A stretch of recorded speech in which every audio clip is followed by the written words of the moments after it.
ఆ మార్గాన రాజు వస్తున్నాడు, కలెక్టర్ వస్తున్నాడు, ముఖ్యమంత్రి వస్తున్నాడు అనగానే మన వాళ్ళు ఏం చేస్తారు? ఊళ్ళో సంగతి ఏమో కానీ రోడ్లు రిపేర్ చేస్తారు. అంటే కారు చిన్నగా రావటానికి అన్ని సమంగా ఉండేట్టుగా రోడ్డు తయారు చేస్తారుగా.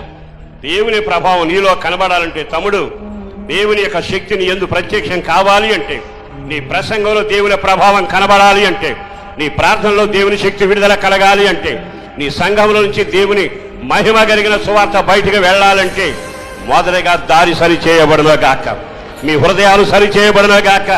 అందులో లోయలు ఉన్నాయి, అందులో మెరకలు ఉన్నాయి, ఇవి సమానము చేయబడునుగాక.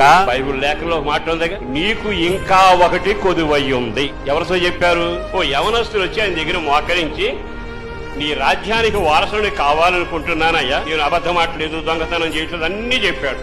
ఆయన ఏమన్నా తెలుసా? ఇవన్నీ చిన్నప్పుడు నుంచి చేస్తున్నావు కదా, మంచిదే, కానీ నీకు ఇంకా ఒకటి